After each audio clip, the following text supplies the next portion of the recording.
¿Qué tal, jóvenes?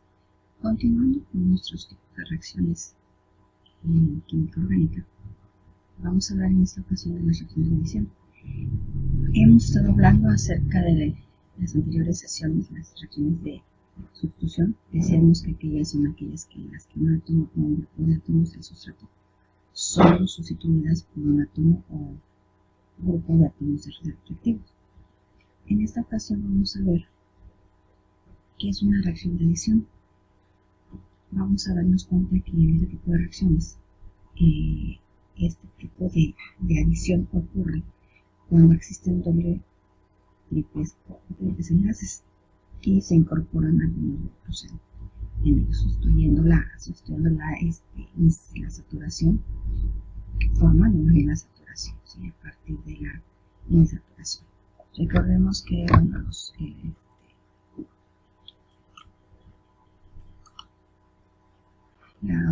los grupos saturados son aquellos que tienen sus enlaces sencillos y los grupos insaturados son aquellos que tienen dobles o triples enlaces. Bueno, dice entonces nuestra diapositiva: estas reacciones son características de compuestos orgánicos insaturados, es decir, con dobles y triples enlaces entre átomos de carbono.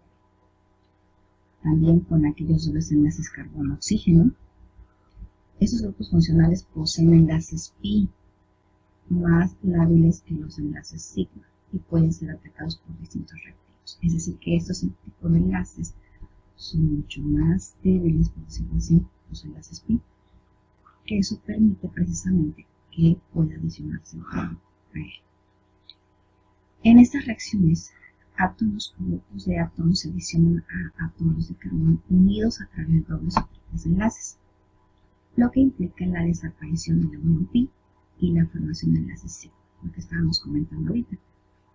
Cuando sucede la adición, se rompe este doble enlace y pues nos genera un enlace sencillo, ¿no? Veamos entonces acá. Existe la posibilidad de que podamos tener un halógeno o halógeno y este pueda servirnos como pauta para romper este doble enlace y formar un grupo halógeno o un radical halógeno. En el siguiente caso también igual tenemos un doble enlace, pero tenemos aquí una molécula diferente. Tenemos un alcohol. Este alcohol puede igual disociarse en OH. Recordemos que los OH son bases bastante buenas para poder reaccionar. Se rompe el doble enlace que tenemos aquí y se adiciona el grupo radical y el alcohol, formándonos un producto diferente. ¿Okay?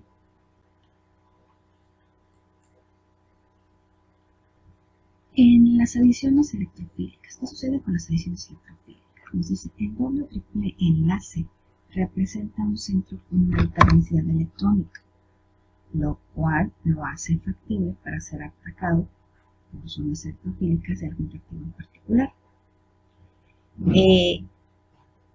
tal como se muestra en el siguiente diagrama. Veamos cómo ocurre este rompimiento. ¿Okay? Nos dice primeramente que esto, el triple doble enlace se representa como un centro de alta densidad y podríamos preguntarnos entonces qué es alta densidad electrónica. Esa es una medida de la probabilidad de que un electrón ocupa un elemento infinitísimo del espacio que rodea cualquier punto dado. La densidad electrónica mide la probabilidad de encontrar un electrón en cierta región del átomo. Eso es lo que se refiere a lo que es densidad electrónica. Entonces, eso nos permite, como vamos a suponer que aquí en esta parte hay más actividad electrónica debido a la insaturación. Eso permite que si nosotros tenemos un hidruro de halógeno, en este caso el ácido clorhídrico, este se disocia y al romperse el enlace con este hidrógeno y el cloro, como sabemos, recordamos que se queda con el par electrónico, ¿sí? Y entonces el hidrógeno queda desprovisto de electrones, formándose un catión, un protón positivo. Este es un electrófilo muy bueno, lo cual va directamente a atacar este doble enlace. Al formarse el ataque electrófilo, entonces rompemos este doble enlace y nos da lugar a un carbocatión. Se forma esta parte intermedia, se forma un intermediario, como desde aquí se forma un carbocatión intermediario. Esta parte de aquí es la primera etapa de nuestra reacción. Entonces tenemos el carbocatión intermediario más el flúor. Esa es la primera parte de la reacción. La segunda parte, recordemos que como este elemento tiene exceso de electrones, por decirlo así, y aquí somos desprovisto de electrones, esta etapa que como está muy, vamos a decir, muy excitado, que es la palabra correcta, electrónicamente, se adiciona inmediatamente a este carbocatión. ¿Por qué? Porque tiene espacios libres, ¿no?, donde necesita variarse forzosamente, dándonos así por el 2-clorobutano. Esta etapa de la reacción, ¿sí? Esta etapa de la reacción es muy rápida, ¿sí? Es muy rápida esta etapa de la reacción. Entonces aquí es donde nos llevamos a efecto rápidamente. Aquí está mal, es en carbono 0, ¿ok? Entonces aquí se nos forma este compuesto, el 2-clorobutano. Ese es el mecanismo de manera general de las adiciones electroquímicas. Vamos a recordar también un poquito qué tipos de intermediarios se forman aquí. Bueno, ya hemos hablado en sesiones anteriores que podemos tener un carbocatión, podemos tener un carbanión y podemos tener radicales libres, que ya lo hemos mencionado en anteriores sesiones. Y entonces, como recordatorio, que es un carbocatión, es una especie, un átomo de carbono cargado positivamente. Veamos que el orden de reactividad o de estabilidad de cada uno de ellos va del carbono terciario, carbono secundario, carbono primario y un radical líquido, ¿sí? Acuérdense que tiene mayor estabilidad que el secundario, que el primario y que el radical líquido. Eso es lo que nos está diciendo aquí. El carbanión es una especie con un átomo de carbono cargado negativamente, contrario al carbocatión, que tenemos una carga positiva que nos indica que está desprovisto de electrones. Aquí el carbocatión nos indica que tiene par electrónico, ¿sí? Y bueno, también igual acepta una especie química que tenga carga positiva, ¿okay? Radicales libres. Se trata de una especie con un átomo de carbono con un electrón desapareado, ¿sí? Este quiere decir también que una vez que la molécula se encuentra con un electrón, pues igual forma puede aceptar una especie química que tenga un electrón y puedan formar un nuevo compuesto. La estabilidad de estos radicales libres va del radical terciario, radical secundario y radical primario. Es decir, que el radical terciario es mucho más estable que el radical secundario y que el radical primario. Entonces, recordemos que entre mayor estabilidad tenga esta especie química, pues se va a dar mucho mejor nuestro producto, ¿sí? Entre menos estable sea, pues su tiempo de vida media es muy corto, ¿no? Esa tiende a desaparecer rápidamente. La adición nucleofílica. La adición nucleofílica es característica de moléculas que poseen dobles enlaces polarizados. ¿A qué se refiere con dobles enlaces polarizados? Que acuérdense que tenemos una carga parcialmente positiva y una carga parcialmente negativa. Entre ellos nos dice el grupo carbonilo. Debido a la electronegatividad del átomo de carbono, el par electrónico de la número pi se enlaza sobre ese átomo, es decir, generando una zona electrofílica en el carbono carbonílico. Zona muy reactiva para el ataque de grupos de reactivos nucleofílicos. Eso es bien importante. Una vez que una vez que se rompe el doble enlace, que se lleva efecto por un rompimiento electrófilo, tiende a formarse ya sea como vimos anteriormente, ya sea un carbocatión o un carbonil, dependiendo del radical y tensor de efecto también, dependiendo del tipo de reacción que estemos llevando, ¿no? Ya sea por radicales libres, por formación de carbocatión o formación de carbonil. Entonces dice, esa generación electrofílica en el carbono carbonílico zona muy reactiva para el ataque de reactivos nucleofílicos. Eso es importante. Este grupo polarizable es característico de compuestos tales como aldehídos, cetonas, ácidos carboxílicos y sus derivados. Reacciones de adición. Vamos a ver que entonces decíamos que una vez que se lleva a efecto el rompimiento por un electrófilo fuerte, este enlace, inmediatamente ataca el nucleófilo, ¿sí? Porque este queda desprovisto de electrones. Entonces el paraelectrónico o los electrones los conserva el oxígeno, que es la especie más electronegativa. Aquí tiene que ver también la electronegatividad de cada uno de los componentes que participan en esta reacción. En el caso del carbono y el oxígeno, pues el oxígeno es mucho más electronegativo, por eso cuando hay rompimiento, pues tiende el paraelectrónico a irse hacia el oxígeno, ¿no? Factores electrónicos. Aquí nos dice, los aldehídos en general son más reactivos que las cetonas frente a nucleófilos. Este hecho se debe a factores electrónicos y estéricos. Los grupos alquilo o radicales alquílicos son débilmente electronadadores en comparación con el hidrógeno. Por lo tanto, la cetona tiene menor tendencia a atraer un nucleófilo y el grupo carbonilo del aldehído es más electrófilo. Entonces, aquí, ¿qué sucede con eso? Bueno, tenemos que recordar que entre el rompimiento, la adición, cuando tenemos por ejemplo, un hidrohalogenado, es mucho más fácil que el hidrógeno como parte electrofílica pueda adicionarse al rompimiento del doble enlace que otro componente, como dice aquí, sí es más débil, ¿no? Y obviamente entonces acá, a partir de nuestro rompimiento del enlace, podemos formar enlaces más sencillos, ¿no? Como podemos verlo en la diapositiva. En esta reacción de adición de un alqueno, el enlace pi, que es el que tenemos nosotros acá, nuestro enlace pi, doble enlace, se rompe y su par de electrones se usa para la formación de dos nuevos enlaces sigma.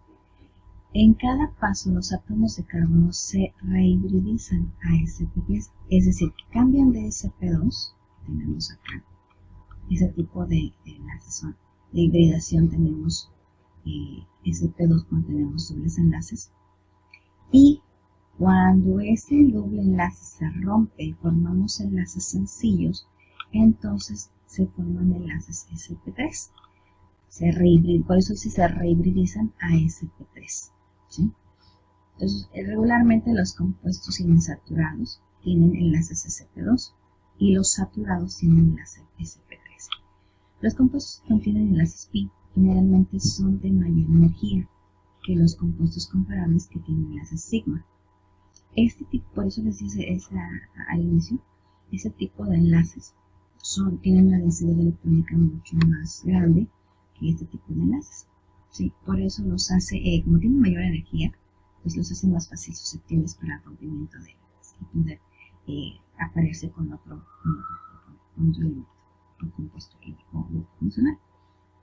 Entonces dice, son de mayor energía que los compuestos comparables que tienen enlace sigma. Consecuentemente, una reacción de adición generalmente es una reacción exotérmica. ¿Sí? Es decir, decíamos la vez pasada que las reacciones exotérmicas son aquellas que generan o liberan ciertas cantidades de calor, liberan más energía, ¿no? A eso se refiere cuando nos dice que entonces ese tipo de reacciones, y generalmente las reacciones de adición, pues van a generar reacciones exotérmicas. Entonces, nuevamente, repito, en el caso de este tipo de enlaces, son enlaces dobles, son enlaces pi, y este tipo de enlaces son una hibridación sp2 sobre una hibridación sp2, y cuando se rompe el enlace, entonces se rehibridizan formando enlaces sp3, es decir, un enlace pues más sencillo, ¿no? y obviamente pues la cantidad de energía que tienen estos, como dice aquí, pues es mucho menos.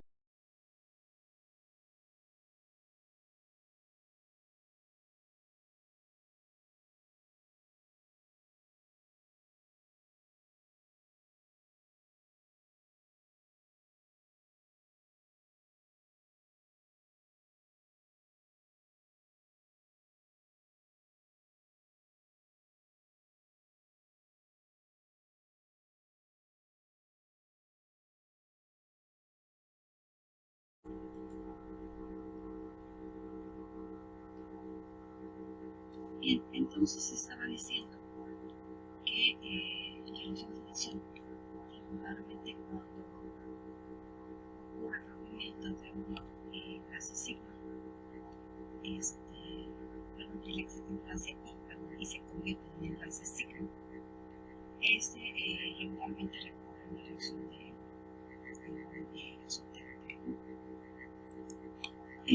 Nos dicen que en lo general los nucleófilos no atacan a los dobles enlaces carbono, porque no hay un átomo de carbono parcialmente positivo que atraiga al nucleófilo. Sin embargo, los electrones pi expuestos al doble enlace carbono-carbono atraen electrófilos, tales como el hidrógeno. Es por eso que muchas de las reacciones alquenos-alquinos se inician por un ataque electrofílico, paso de reacción que lleva a la formación del carbocatión, el cual posteriormente puede sufrir un ataque electrofílico para dar el movimiento. Entonces, si nos damos cuenta, les decía al principio que para que se lleve a efecto ese tipo de reacciones de adición, primeramente se sufre un ataque electrofílico. Lo puede dar, ese ataque principalmente lo puede originar el hidrógeno, ¿sí? A partir de un hidrógeno halogenado, ¿no? Ahora, la adición de halógenos e hidrógeno, alquenos y alquinos. Los halógenos de hidrógeno se adicionan a los enlaces pi, como podemos ver aquí, de los alquenos para producir halogénuros de alquilo. Los alquinos reaccionan de manera análoga y producen halogénuros de vinilo o un 1-dialoalcanos, dependiendo de la cantidad de hidruro de halógeno que se use. Sin embargo, no, en esta ocasión aquí el tipo de reacciones que más nos vamos a enfocar nosotros acá es principalmente los alquenos. Observemos aquí, este es un alqueno. Este es en los enlaces, la densidad de los enlaces pi. Y vean entonces, dice 2 electrones en un enlace pi. Estos electrones o ese electrón formado en este enlace es mucho más susceptible a un ataque de un hidrógeno, de un protón de hidrógeno. Cuando se rompe ese enlace, uno de los enlaces, se forma entonces el intermediario, ¿sí? un carbocatión. Obviamente se adiciona el electrófilo al carbono.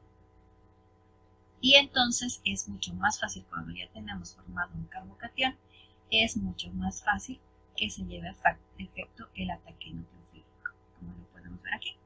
Entonces, una vez que el nucleófilo se adiciona al compuesto, ya ahora formando un producto de adición. Entonces, vean que aquí, si nosotros contáramos los enlaces que tiene el carbono, efectivamente tiene 4 enlaces alrededor de su núcleo, al igual que ese ya con el nucleófilo adicional. Entonces, recuerden que para este tipo de reacciones, primero sufre un ataque electrofílico, el cual permite el rompimiento de un enlace, del doble enlace. Acuérdense que este enlace es un enlace pi y nos da lugar un enlace sigma, un enlace sencillo, ¿no? Aquí entonces pasamos de un alqueno a formar un alcano. ¿Okay? Y veamos entonces aquí también, tenemos el etileno, un hidruro halogenado, se forma un halogenuro de etilo, y también a partir del acetileno, que aquí ya tenemos un triple enlace, tenemos un hidruro halogenado, nos da lugar un halogénuro de vinilo. Y si tenemos cierta cantidad, como dijo estábamos leyendo en la diapositiva anterior, dependiendo de la cantidad que tengamos de hidruro halogenado, podemos formar un dihaloetano. Entonces, si se dan cuenta, en la primera parte de la adición del halogenuro nos va a dar un alqueno, como dice aquí, un halogenuro de vinilo. Y si volvemos a adicionar o tenemos exceso de hidruro halogenado, pues vamos a obtener un alcano. Entonces dice, la adición de halogenuros de hidrógeno a los alquenos se usa a menudo como ruta sintética. Para preparar halogenuros de alquilo, generalmente se burbujea el hidruro halogenado gaseoso a través de una solución del alqueno. Las soluciones acuosas concentradas de halogénuro de hidrógeno dan mezclas de productos debido a que el agua también puede adicionarse al doble enlace. La reactividad relativa del hidruro halogenado en esta reacción es el ácido iohídrico es más, vamos a decir, con más reactividad que el ácido bromhídrico, que inclusive que el ácido clorhídrico y que el ácido clorhídrico. Entonces, el ácido más fuerte, el ácido iohídrico, es el más reactivo frente a los alquenos, mientras que el ácido más débil es el ácido clorhídrico, es el menos reactivo. Entonces, igual que en los otros, aquí nos están dando la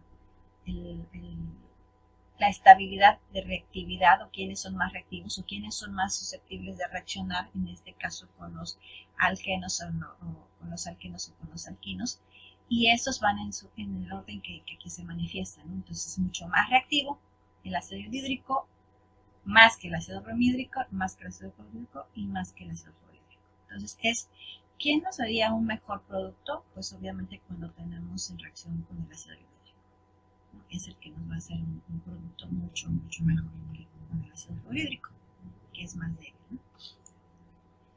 Un halogenuro de hidrógeno tiene un enlace hidrógeno-halógeno altamente polar. Recordemos que la mayoría de los halógenos son más electronegativos y por eso tienden a reaccionar más fácilmente, ¿no? O a tener una ganancia de electrones cuando estos se disocian entre el hidrógeno y el halógeno. Dice, el halogenuro de hidrógeno tiene un enlace hidrógeno-halógeno altamente polar y puede fácilmente ceder el electrón o formar un protón el enlace pi de un alqueno. El resultado del ataque del hidrógeno es un carbocatión intermediario que rápidamente reacciona con el anión halogenuro para producir un halogenuro de alquilo. Debido a que el ataque inicial es por un electrófilo, la adición a hidrógeno halogenuro, que es la que tenemos aquí de un alqueno, se llama reacción de adición electrofílica. Entonces, nuevamente, como ya vimos, tenemos el ácido clorhídrico, se disocia, nos quedamos con el par electrónico, el cloro se queda con el par electrónico y se forma un protón, en este caso el electrófilo, que sería el hidrógeno. Este hidrógeno es el que inmediatamente se va a adicionar al ser el rompimiento del doble enlace, formándose así de esa manera el carbocatión intermediario, es decir, que aquí nosotros tenemos este carbono que tiene la necesidad de electrones, entonces queda desprovisto de ellos, y como tenemos al cloro que tiene pares electrónicos para compartir, entonces en el siguiente paso de la reacción, como está altamente electronegativo o con gran cantidad de electrones, pues fácilmente se viene a adicionar con este carbocatión, formando así lo que conocemos como 2-clorobutano. Entonces, a partir del 2-buteno, podemos obtener el 2-clorobutano. ¿Okay? Esa es la manera en que reacciona o que se adiciona más bien a un compuesto al doble enlace o insaturado, para una reacción de adición, ¿no? Y ahora bien, tenemos lo que se conoce como la regla de Markovnikov. Esa regla nos dice que a partir de un alqueno asimétrico, es decir, los grupos unidos a dos átomos de carbono sp2, dos átomos de carbono sp2. ¿Cuáles son los sp2? Recordemos que la hibridación sp2 pues es la insaturación, ¿no? Donde tenemos el doble enlace. Son diferentes. Existe la posibilidad de que se formen dos productos diferentes con la adición del hidruro halogenado. Aquí puede suceder dos cosas. Cuando tenemos un alqueno asimétrico, pudiéramos tener el rompimiento del doble enlace y que nuestro halógeno se pueda adicionar en el primer carbono. Ese podría ser un resultado. Y el otro que pudiera ser alojado en el segundo carbono. Entonces, recordemos que la estabilidad de los carbonos van a determinarlo a partir de donde se encuentre la posición de nuestro halógeno, ¿sí? Por ejemplo, si tenemos en el primer carbono que tenemos acá, un cloropropano, este es menos estable, acordémonos del orden de reactividad, es menos estable que si lo tenemos en un carbono secundario, que es más estable que el carbono primario. Entonces, esto es importante. Eso quiere decir que si nosotros obtenemos como este producto, el primero, pues es muy probable que tienda a desaparecer, que tenga un tiempo de vida media muy cortito, que es referente al que se encuentra en el carbono secundario, que su tiempo de vida es mucho más largo y que es el producto que podemos obtener de este propeno asimétrico. Entonces, veamos que aquí, vamos a ver también más adelante, cómo se lleva a efecto ese mecanismo, ¿no? ¿Qué nos dice entonces la regla de Markovnikov? Dice que en una adición electrofílica se puede conducir a dos productos. Usualmente predomina el producto uno sobre el otro. En 1869 el químico ruso Vladimir Markovnikov formuló la siguiente regla empírica. En las adiciones de hidruros halogenados a alquenos asimétricos, el hidrógeno del hidruro halogenado se une al carbono del doble enlace que ya tenga el mayor número de hidrógenos. Ojo, aquí nos está diciendo que lo que es importante, se une al carbono del doble enlace que ya tenga el mayor número de hidrógenos.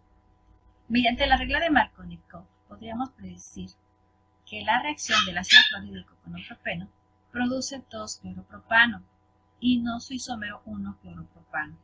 A continuación se dan ejemplos de este tipo de reacciones con esta regla de Markovnikov. Veamos que en este ejemplo del propeno, el hidrógeno nos señala que se une en este carbono. ¿Por qué? Si nosotros contamos la cantidad de hidrógenos que tenemos aquí, no de enlaces, sino de hidrógenos, aquí tenemos 2 hidrógenos y aquí tenemos solo 1. Y como dice la regla, que se une al carbono del doble enlace que ya tenga el mayor número de hidrógenos. Entonces, este carbono primario, el primer carbono, tiene un número de hidrógenos mayor que el carbono secundario. Por eso se adiciona aquí el hidrógeno, ¿sí? Y entonces sería, una vez que se forma aquí, se une el hidrógeno, pues el cloro puede unirse en el carbono secundario porque recordemos que aquí se forma el carbocatión, ¿sí? ¿Qué sucede en el 2-metil-2-buteno? Aquí tenemos 3 hidrógenos, aquí tenemos 1, y aquí tenemos un carbono sin hidrógenos, pero está el doble enlace en esta parte, en medio de los dos carbonos. Entonces, el doble enlace, el carbono que tiene mayor número de hidrógenos es el lado derecho. Por lo tanto, en este carbono es donde se va a adicionar el hidrógeno que se disocia del ácido bromídrico, ¿sí? Y obviamente, pues este carbono pues va a quedar desprovisto de electrones formándose el carbocatión. Digo, aquí no estamos viendo el mecanismo como tal, únicamente estamos señalando en dónde se va a unir el hidrógeno y cómo quedaría nuestra reacción, cómo quedaría nuestro producto al final, ¿no? Y entonces nos da lugar el 2-bromo, 2-metilbutano, ¿sí? En el caso de los arilos, aquí tenemos un metilciclohexano, es un ciclo. Aquí tenemos el CH3, el grupo metilo, pero aquí tenemos un doble enlace, ¿sí? Aquí tenemos un doble enlace. Entonces, si nos damos cuenta en este carbono, no tendríamos un hidrógeno. ¿Por qué? Porque tiene un grupo alquílico. Pero en este carbono sí tenemos un hidrógeno.